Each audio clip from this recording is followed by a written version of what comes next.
I guess I'm live. I clicked live. And maybe I wasn't supposed to click live, but I'm live. So maybe we could just start a little early, Scott. Just start talking. I know. I'm always nervous because I had it scheduled for 12:15 our time, but it said go live. So we're figuring it out. And I was telling Scott that I wanted to practice doing live streams because they're intimidating. And so I get this nervousness and I get this it's going to go wrong. Everything's going to go wrong. I'm not going to do it right. And Scott did just get his hair trimmed. So I said, we'll do a live stream right after you get your hair trimmed. All right. Scott's making me a box for my pastels. So if you can hear that tape in the background, I guess he just feels like he needs to finish it. All right. So one thing I did want to mention, I have a whole list of things we wanted to talk about. And if you guys haven't seen my YouTube channel, I do post a lot of artist videos and I post a lot of like short excerpt or maybe demos that are just maybe at the spare moment or things that weren't really done as a video. So please check that out because I do lots of stuff in our studios, things that are going on and starting to do a lot of our trips. I have a YouTube video about our trip to New York and Charleston for the OPA. And Scott and I are leaving next Tuesday for San Antonio, Texas. And we're going to be visiting lots of things that are happening in San Antonio for the fiesta that goes on there. So kind of cultural stuff, dances. I'm also going to be teaching a class that Scott will be painting in. And he's going to be doing a live demo on Friday, the 28th. So I will have video of all of this. I'll have excerpts and stuff. So if you guys want to see what it's like to travel with us and do workshops and all that junk. Another thing I wanted to talk about is a new tier that I've started. I feel like I'm just like I can just come off the screen. So I started to do a new tier on Patreon because I feel that sometimes getting critiques can be kind of intimidating. Or, trying to schedule a Zoom. Some people really want Zooms, and I absolutely love doing them. So I love meeting people, seeing them face to face, and we do a lot of screen share, and we look up websites, and I talk to them about things I'm doing in my studio. But it's one-on-one Zoom, and that's the top tier. But in case you are just really overscheduled, or you're in a different time zone, like in Europe or Australia or someplace, and you'd like to get some critiques, but so for that $30 tier, I'll do critiques for you just where I email them to you. And I just wanted to announce that in case you guys were hoping for critiques, but didn't want to go all the way to that top tier. Scott, I think we need to start. You want to see what we're doing for you? Okay. Well, no, I mean, I'll show people your pastel setup. Okay. So this is Sue's. So anyways, Scott, on the YouTube video, you'll see that I've been really into pastels and my studio was totally just messy with pastels. Well, I had a friend come help me. I started to organize them. And then I bought this little kind of almost like an IKEA dresser to fit so I could hide them. And Scott made these little boxes for me. So you see, and he put these little tabs. So on the back, it's very homemade. She had her pastels in this, but they didn't fit in the box. So what we did is we just cut these here. It's so homemade, but so Scott says, homemade is good. We're recycling. I just cut them here. I was like, we don't need to order new boxes. And I cut them here and I moved them in a little bit. And then I put these on them tabs, just to use that. So that way she can put them in here. Yeah. And they just fit right in here. But then if she needs to take it out, she can just use the tabs and pull them out. So Scott's been doing that for me today because at first he says, I'll just cut these little boxes down, the big boxes that pastels come in. And I said, no, I'm just going to order stuff. And then I spent hours online trying to find boxes or plastic things or anything that would fit in these particular drawer. And if you guys know, sometimes when you look for something that's like 11 by 15 or 12 by 15 or 14, and then it's not real because nothing fit. So then I sheepishly asked Scott, I said, Scott, when we come today, would you down my boxes. And he's like, fine. Scott, don't worry about that. I was going to show you, this is how she puts them in there. Yeah, she so has all her pastels by color organized in these. Yeah, I'm And not so I'll as cut neat as this some box people, down too but, for another one of hers. but I still had all of them laying out on tables, and it was driving me nuts. But it didn't take us long to cut them. I mean, cutting those Well, down no, takes only a few minutes It's each. true. So, It's. Do you want to sit in this chair? No. This is Oh, okay. Because Scott always likes to be on my left. Yeah, that's true. Okay. So I wanted to mention the YouTube channel. Oh, my hair. And I wanted to mention the new tier. And we just literally yesterday kind of signed up or finalized going to London in August. So we're going to visit a friend who lives in Cambridge. And then we're going to spend some time in London. And London Fine Arts, I'm going to be teaching a 3-day class, but Scott will be painting along. If anyone is going to London in August, if anyone lives in Europe and would like to come hang out with us, I even posted that the day before the class and the day after the class, we're going to go see museums. That's not part of the class, but if you want to come hang out with us and go see art and talk art, I mean, we would love it. I think it'd be so much fun. So contact us, contact the school. It is August 18th through the 20th, 3-day, and focusing on portrait, and it's going to be oil and pastel. So you can do either. One thing I thought we would talk about a couple things that have happened to us recently. And one of the things that I wanted to mention was people get nervous about approaching galleries or contracts. And we recently had a situation with a gallery. Well, we've had a couple situations with galleries. And so we always want to be really honest with you because we consider you guys our friends and we want to tell you guys the truth. And you guys can always email me questions. So don't ever be nervous. Like we enjoy kind of getting to know people. So always feel free to say, does this sound right? I don't know.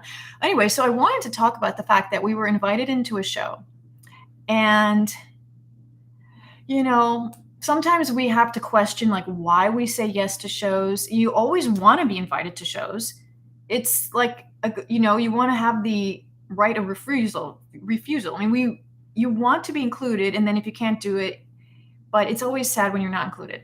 That said, we were invited into the show and we agreed to it. And then we started to hesitate. A lot of times galleries promise things and then don't live up to it. And we're like, oh, I didn't really feel like the gallery was all that interested in, and it didn't feel right. And then at the very last moment, I personally, just me, got a contract. And Scott didn't get a contract. I even reached out to some other artists who were in the show and they didn't get a contract. And it was like, what is this about? So just be wary and be very conscious that if you do get a contract, you can change anything. I don't know if you're here laughing, but people above us, you can change things that are in the contract. So if it doesn't seem fair, commissions, a lot of times, like this particular contract said, they had the right to add a 10% discount without asking me, and that would come off of my end. So it was like, what? Okay, that doesn't sound good. And then, a lot of galleries want that wiggle room to be able to negotiate stuff, but they should always ask you. They should always reach out to you and say, hey, somebody wants a discount. And you can say, no, this painting is way too new. I just sent it out. Sometimes if paintings have been around for a long time, then you might be a little more amenable. But anyway, so they should reach out to you. And then in the contract, it said after that 10%, if the client wants more than 10%, then this gallery would split that extra with me. And I'm like, pretty soon you almost gonna be making more than me. So that got me upset. Another thing was the show was only going to be hanging for a week and a half. And then I had to pay for shipping back to me. So there and back. Yeah. Not only do I have to pay for shipping there and back, some museum shows are like that. So you do get caught in that. But galleries, galleries are starting to do that. And I have to stick up for yourself. So I had to pay for shipping back. But then also in the contract, I had to hold on to my painting for an extra 3 months. So why don't you check that? See, because I'm always like nervous that someone's emailing and saying Livestream isn't working. And I was like, that doesn't sound right. So a brand new painting who's only going to be hanging for a week and a half, I have to get back to me and hold on for 3 months. So that means I can't enter it in any shows or any competitions or anything. I can't try and sell it. I'm like, no, I'm a working artist. Like I can't do that. So Well, the problem is if you have to hold on to it for months, that means you pay for the shipping there and then you pay for the shipping back. Right. But normally, if you send something to a show, you'll just have it shipped to another gallery or museum show. So that would mean that you'd have to pay for it a third time. You'd have to have it back to your studio, hold on to it. Then you'd have to ship it again onto another gallery. So you're paying for shipping 3 times for one show. Yeah. And in the museum shows, you do pay for the shipping there and back, but the museums generally take a much lower commission. Yeah. They can be 30%. And every so show's different. They're all different. But because you're in another show that's in a museum like that they're paying for shipping. Right. They're paying. So we won't, I'm just letting you know that it's something for you to think about. It's not just this happens every time. Like you have to really start going, is it worth it for me to be in this? And the real issue too is you definitely want to talk about these things beforehand. And it seems like we had.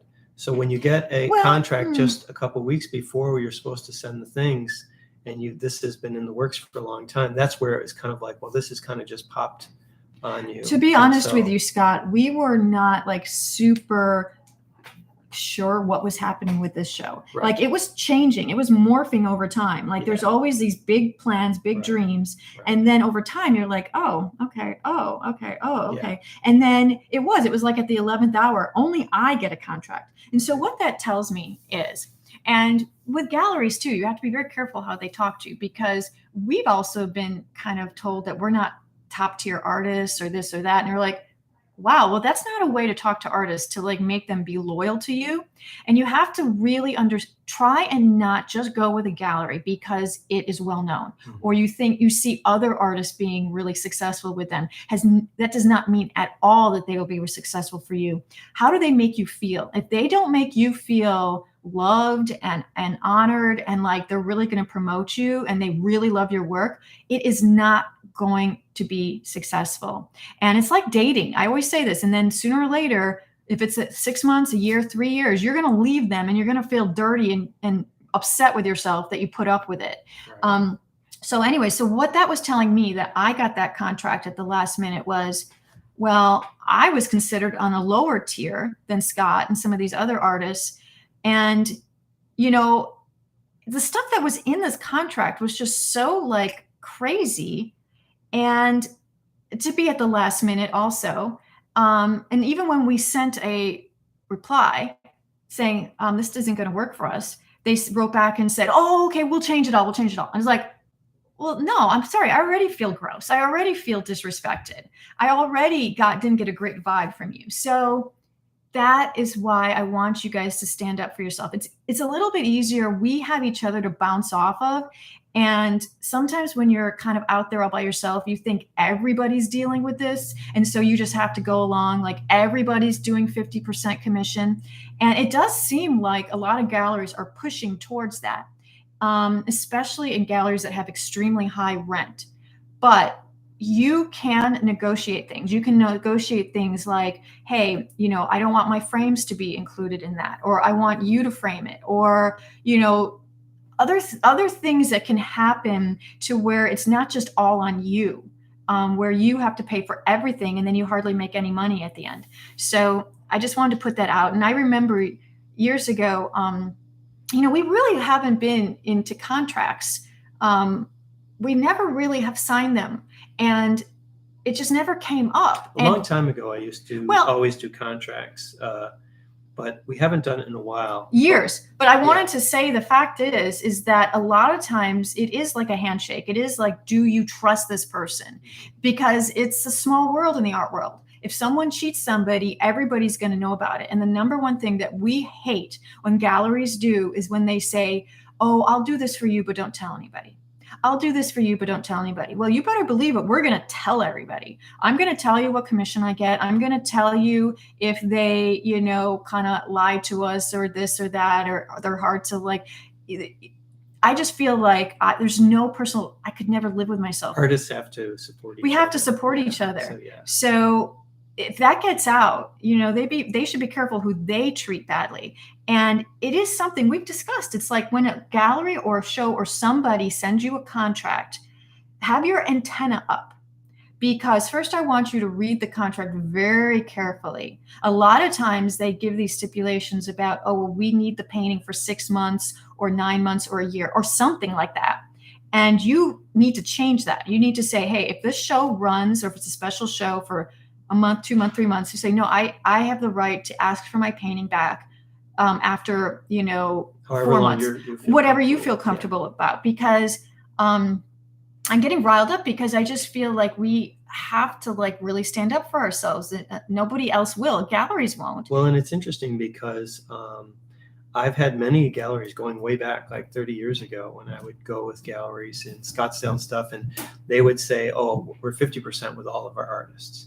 And I personally knew a lot of gallery artists in the gallery that weren't 50%. They were 40, some that were higher priced with 33 and a third. And then some really big name artists would be down like 20%, 10%. And so that wasn't true. I knew just because other artists had told me what their commissions were. And so that kind of silence and then them asking, okay, don't tell people what your commission is. And I ran into that even when I did a project at DreamWorks on that Spirit movie. And it was interesting because we went there and they offered me to work on this film from home. And in the kind of coming up with the idea of it, working with other artists. And they offered what seemed to me like a ton of money per month. And I was like, well, I hadn't signed the contract, but they gave it. But the other artists actually came up to me and said, just so you know, this is what everybody else is getting. They were getting more than me. And they were telling me this to help me, but also because for them, they didn't want them to be hiring all kinds of people that were getting half of what they were getting, because that will lower everybody. And it was interesting because in the contract, it actually said that we weren't allowed to actually say what we got to other artists. It's like and so fascism. it was so funny. And in fact, I think now they're starting to pass laws making that illegal, that it's illegal for the employer to tell the employees not to, that it's illegal for them to tell people, because obviously the artist shared it to me. And so I just then went back when they sent the contract and I said, oh, well, this is the minimum I need to get paid. And it's okay if you don't want to, have me work on it. And so they did. They upped the money to that. I think it was like $10,000 a month. So at that time, it was a huge amount of money to me. Still a lot of money. Still a lot of money. And so, because that was probably 25 years ago. And, but that's just something that I think it's important for artists to be open and share things with. And even when long time ago, when we'd gone to galleries and we found out they were selling the paintings for more, and we priced them out, and they were just keeping the extra money for themselves. And so that's of course illegal and everything. But I didn't just say pull out of the gallery or confront them in mind. I actually called some of the other artists that I knew in the gallery just to let them know not only what had happened to us, but I actually told them the prices that their paintings were listed at this gallery. And several of them were like, oh my God, they were rejecting my prices. The gallery's making more money than the artist. Right. So if you say you had sent a painting to a gallery and said, this is $2,000, and then and we're going to get 60% of that $2,000, then the gallery, especially in these remote areas, especially before the internet or anything, it was very difficult to see what prices were. But a lot of galleries won't even list their prices. And so that $2,000 painting, they might then sell for $3,000 or $4,000. And then they're just going to give you the commission out of the $2,000. Mm-hmm. So that's something. So again, it wasn't just the fact that that's happened. It's also letting the other artists in the gallery know, and then they can decide whether they're going to stay with them, but that they need to watch it. And like in that case, and then now, even though we don't necessarily have contracts with things, we do make sure everything is in writing in some form, our agreement.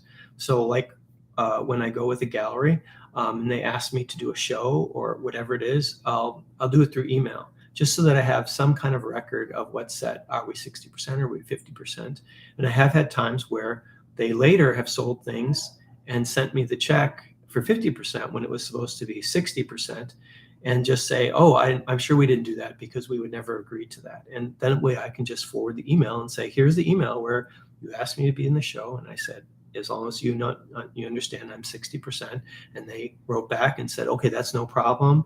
And that's how then they'll send me the check. I mean, so, and because otherwise, how would I, if it was just verbally, how would I prove that even I wasn't remembering it? I mean, we keep learning that, like, no matter what you're doing, it could be anything. When you talk to someone on the phone, just tell them, go, okay, well, I'm going to send you an email right after we get off, just to confirm it so that we both know that there's no confusion and that we can go forward. It could be a workshop. It could be a commission. It could be anything. It's just so that it's in writing and you can go back to it. And if the person doesn't like respond to that email, make sure they respond to it to say, okay, that's good. It's not just like, sometimes people don't respond to emails. So you make sure. And, it's a weird thing about galleries, and people ask us, how do you approach galleries or this and that? And I'm, generally we find that galleries approach you, but there's going to be times, of course, like, you go to a town, like recently, I'm not going to say names, but we just went to a big tourist town and tons of galleries. And we were kind of in talks or like had some communication with a gallery. And, we're like, well, I don't know if it's our first choice, but they seem to do artwork like us. We'll see, hopefully we'll see. I even told Scott, I said, let's not just show up cold. Like, let's give them a heads up. Let's call them and just let them know we're stopping by that day, and we can send them a link to some work and just talk it over. And if we don't fit in their gallery, and if they have too many artists, then just be mature about it, and just be like, okay, right now we just don't have space, but they can always lie and be like, hey, maybe in the future, but just be polite. We found this gallery to be so immature. First of all, it was like just not returning emails that great. But then when you show up, it's almost like, oh, they're just too busy for you. And then they hide from you. And you're just like, do you have emotional problems? Because like, this is just business, just tell us. Well, because we called beforehand. So you're like, I know, no problem. And it's no problem. I mean, there's other galleries in this town. And we found another gallery who was like incredibly happy to be with us. So it really is like, it's like human nature and trying to understand humans, because I even brought another artist who was in that gallery. I told them about my experience. Like, it seemed so weird. Like, they were so awkward and distant and kind of hid from us. And they said, really? I can't imagine that. And I said, okay, well, I just want to try again. Always give people 2, maybe 3 chances. And I walked into the gallery with this person, and it's so awkward. The gallery owner just like literally, kind of said hi to us, because this person is in their gallery about to have a show. And so they really like this artist. But the moment, it was just like after the pleasantries, literally went and hid. And I was talking to her, and I go, look what's happening. And she goes, I don't. So and when strange. we left the gallery, I said, see, she goes, that is the weirdest thing ever. So you realize that people treat people differently. And I think what happened was they just didn't know how to deal with us. Like, maybe they didn't want to hurt our feelings, or maybe this or maybe that, but they could have easily, even in the email, said, gosh, we really like your work. And right now, though, we have so many artists, and it's hard to get another artist right now. And we're like, that would have been perfect. Because in all honesty, you guys, it's difficult because there are really successful galleries. And we all want to be with those because we see they promote artists and we see they sell. But if they have 100 artists, are you going to be like on their priority? Are you going to be ones that they really are going to put up front? And even if it's a small gallery, go with them, because enthusiasm of the gallery artist is going to sell your work. And then you never know, they might not be selling for you, but you like the gallery we ended up going with was just so excited about our work. And we just talked and, discussed commissions and all that. And So he to was be very clear, adult, and he was just like, Yeah. and we'll just give it a try. And if it Right. doesn't work out, no That's how hard galleries feelings. are. And it was like just very normal and Right. and fun. I'm always wondering. And I think that was my phone. Oh, was it? And the one of the reasons we were looking for another gallery is because shipping has become so expensive, especially for larger paintings. And I'm doing some much bigger paintings. And so I really wanted to have a gallery that I could just drive to and drop things off and let them see and then I can pick them up and bring them home. So that is we really think our work about, does well on the East Coast. Yeah. And so we are always flying out west or to the south, Texas or Colorado or anywhere. And it's like, we'd love to be able to drive. So that's one of the reasons why we wanted a gallery. But to be completely transparent with you guys, the gallery that we agreed to go with does take 50%, but we have negotiated, first of all, we don't have to ship there and back. We can drive.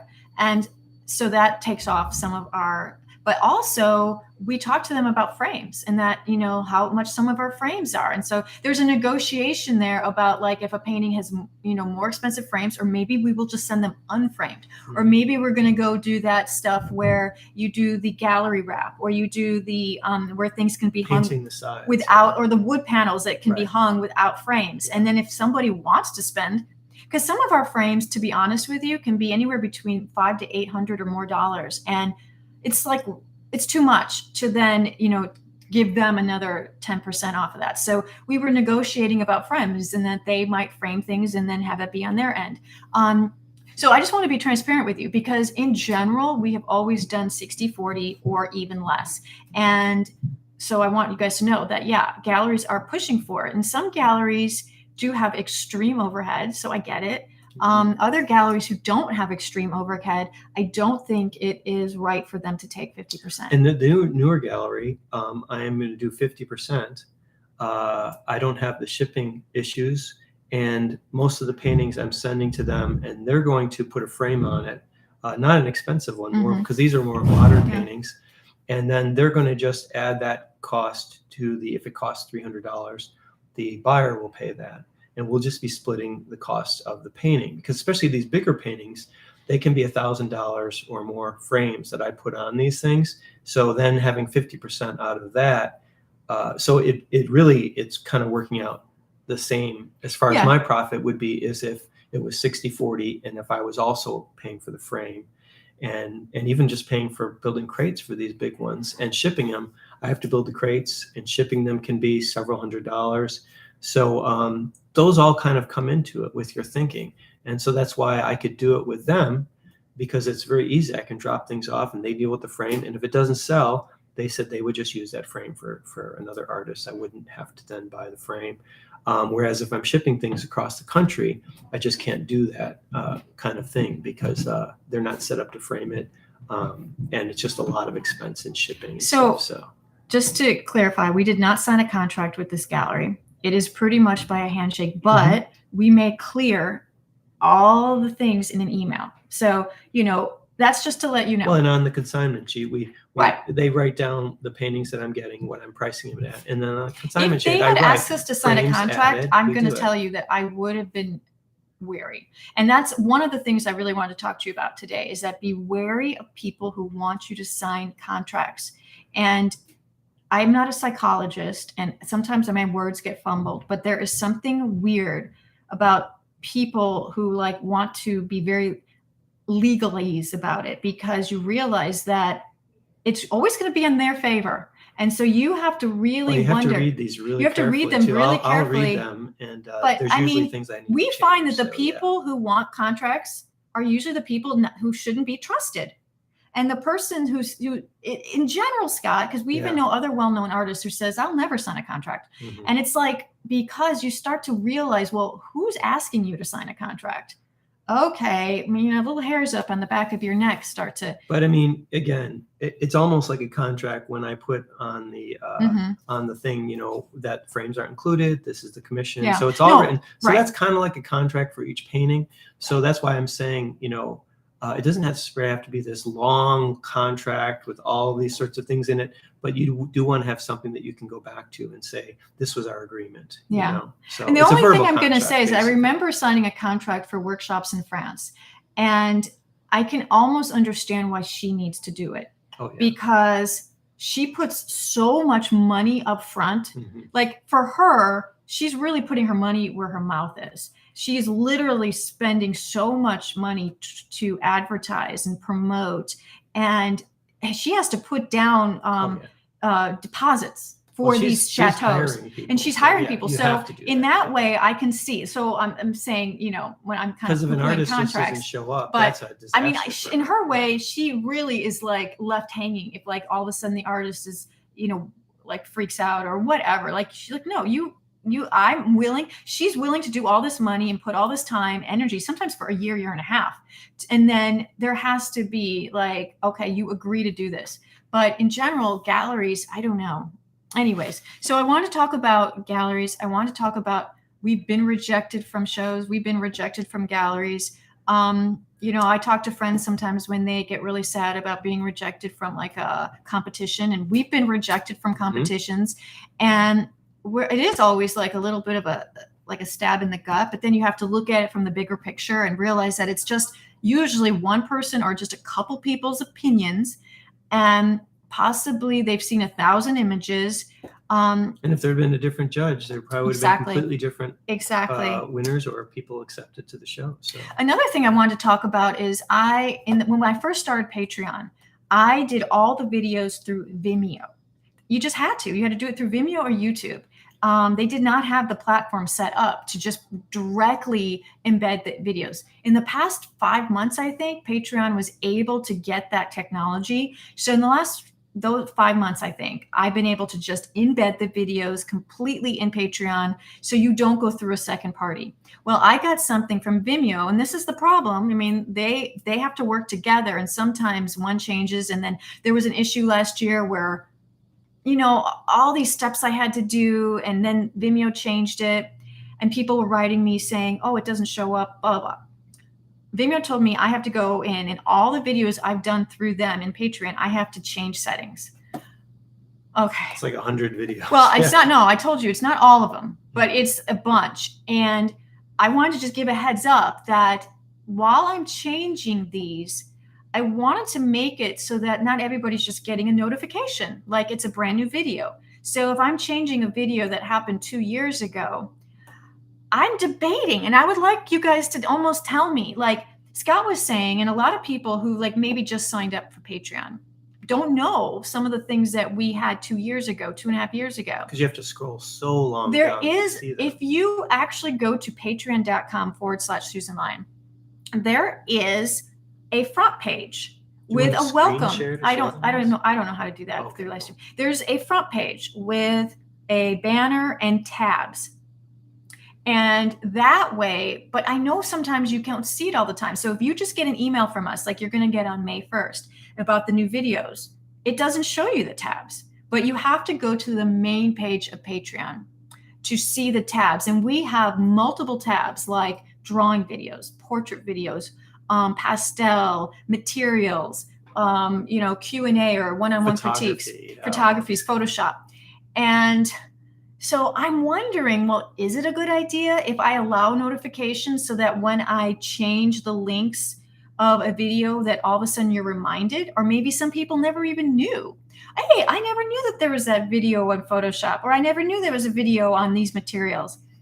So I'm debating, and I would love for you guys to actually message me and say, I like that idea or don't like that idea. I don't know. We don't want you to get a whole bunch of notifications. Well, I don't want you to get all these notifications that are like, oh, I've seen that video already. But I mean, maybe it's a reminder. But I really need to figure out how to let you guys know about everything that's on there without just the last few videos from the last few months. So that's also something that you might see or hear from me about changing videos. I might do a special post about that. We wish that Patreon, they always ask, what do you want to change? And we always say, and it comes up as their most requested thing by all the Patreon people. We wish they had it so you could organize the videos as thumbnails, you know, but they don't have that yet. You know how like you guys go to a website and like YouTube, or like anything that you are doing that you're buying, and you get a page and there's like little thumbnails so you can see smaller images of all the things instead of scrolling. And we've done multiple surveys asking to have a navigation system like that, so you don't just scroll. People can actually see more at one glance. But anyway, so okay, I wanted to talk about the new tier: gallery rejections, competitions, signing contracts, the tabs for Patreon, saying that there are literally there's probably, we haven't counted, there might be 105 or 110 actual videos on Patreon. So if you've only seen 10, scroll or Greg has a good comment. Greg Goodman said, as long as you communicate your approach, you should be in good shape. So that's a good idea. When you send out a thing, you can say that this is an older video and we're redoing these so that you know that they're there, and explain, maybe even do a screenshot of the tabs, maybe. Yeah, I just don't want to do too many of them, but maybe I'll do a post talking about the fact that there are so many older videos. Right. And maybe I could even put together a PDF or something with little screenshot, like thumbnails, just to like remind you guys, when you're bored, right? It's a good idea. Like you're traveling and you're at the airport and you just want to watch a video. Hey, we do have people Patreon. I've had people who have emailed and said, I had this old video that I'd watched on FlickRocket years ago, but doesn't play anymore because they've got a new computer. Can I get that again? And, buy it again. And, of course, some of these older videos were like $95, $105, $200. And we're like, oh no, those are actually free on our pay. I mean, they're just part of that monthly fee on Patreon. So you can watch all of those older videos too. And they're like, oh my goodness, I'm on Patreon. I didn't know those were on here. So we're like, yeah, you have to scroll so far down or look at the tabs. So that is something that we've realized. A lot of people don't realize how many of the older, and some of those older videos are really beautifully filmed and produced. So on drawing and on painting and on techniques and color.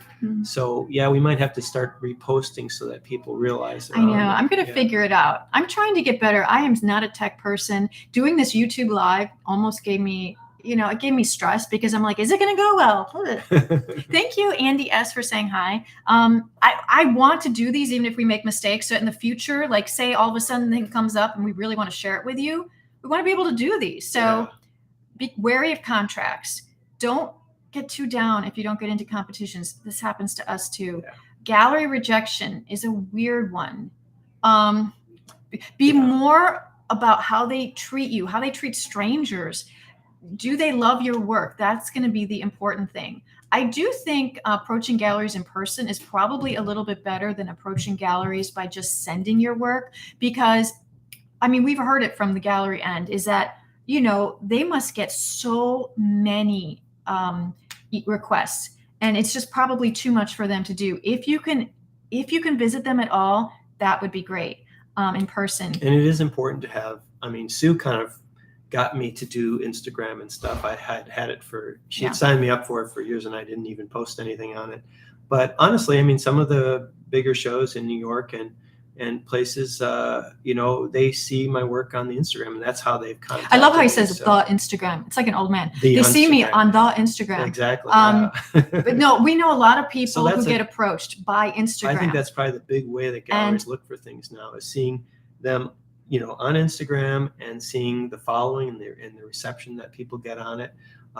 So that's probably important. Yeah. And even if you're approaching a gallery, they're going to probably, the first thing they're going to ask you is, do you have work on Instagram or website? Right. So they can just quickly see it on your phone.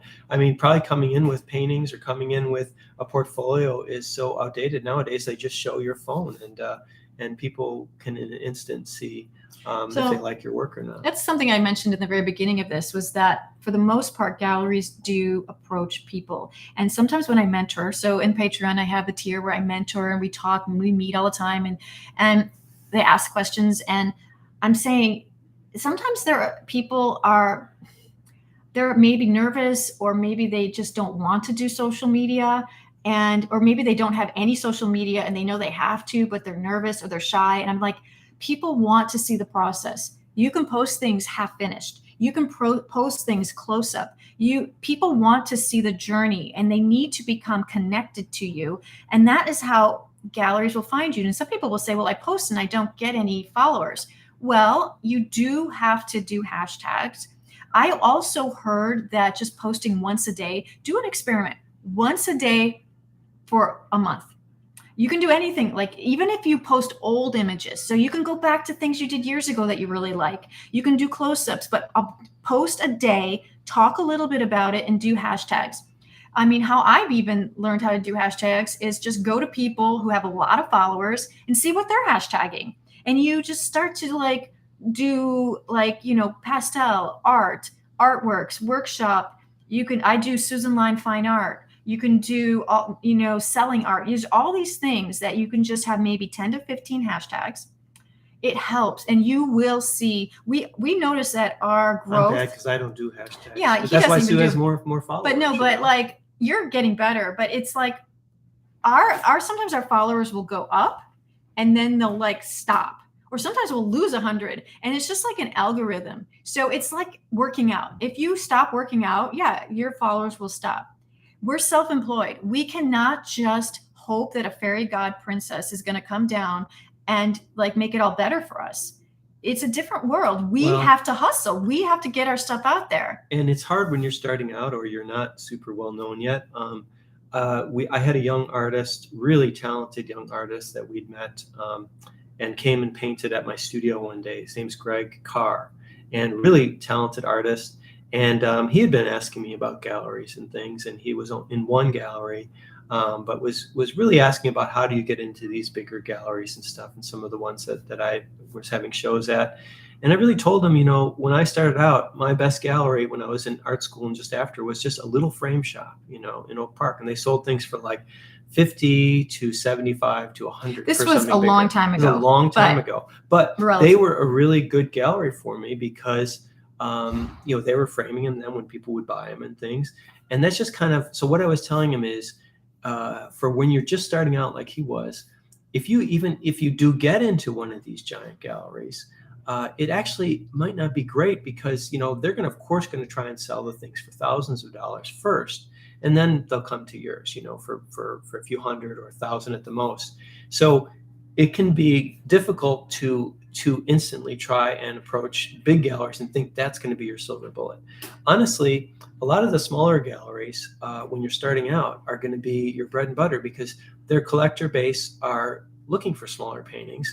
And for the gallery itself, it's a great sale when they sell something for a few $100s. They're excited about that, and they don't have the high overhead. And so they'll take people to your work because if they have things for $50,000 in there, of course, your network probably isn't even going to be up very much. They might take it out if somebody comes in and says, well, I really can't afford anything expensive. Do you have anything that I could buy for a present? Or I just like paintings, but I can only get things for, you know, $1,000 or under. So, but if that's the main gallery's thing, it's going to be a great thing. And then as you get more well-known, like we were in a gallery in Oklahoma for years in a small little garage. And once my prices went over like $2,000, they started to say, well, we just can't sell things over that price. And so, you know, that was just like, okay, we need to move on to some bigger galleries. So that's just my best advice on that. Is don't overprice your stuff. Don't compare your stuff to other people. So the number one thing I'm going to say is price your stuff to sell. Don't be your biggest collector. And people will say, oh, well, those prices are too low. Well, if you like, it's supply and demand. If you sell something for $400 and you have two people that want it, well, then guess what? You can go up to $500. And if you start to sell so well that you can't even keep work, then your work can go up in price. It's hard for you to sell your work if you're holding on to things too long. That means that probably your prices are just a little bit too high. I really like selling my work to people who like it. I don't want to overprice it or compare myself to others. Like that person has 3,000 on this size. Well, maybe my price is just 1,100 on that size, but I would rather sell it than like hold on to it for another year or so and then have to discount it. So just think about until you're selling your work so much, it's like price and, you know, demand. And I wanted to say a couple things. Core Atma. I don't know how to say that. C-O-R. Core Alma? No, it's A-T. Atma. Atma. Well, it's a good thing about Instagram, and it's something that's smart because I literally just deleted 2 posts from Instagram. So thank you for telling me that. So he said that a good tip is don't remove posts too often on Instagram because it's against the algorithm, and his account got flagged because he did that. And so that's something to think about. And I never delete, but I just recently did because I thought I was promoting a workshop that was full, meaning telling us. Because I post things, and then once the date's gone past, I take them off. Well, that's maybe he's just saying be careful, not doing it too much. That's a good idea. Yeah. But thank you for telling us that.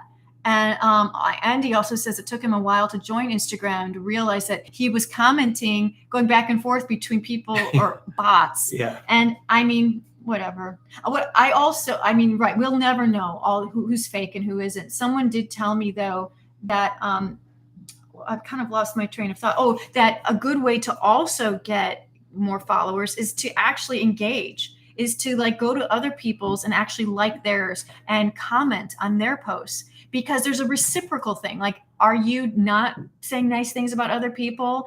Because it's reciprocal. You start to notice that if you follow and like people, they'll follow you back. Not everybody. I mean, once you get to over 30,000 people, you cannot stop following 30,000 people. But it's an idea to think about.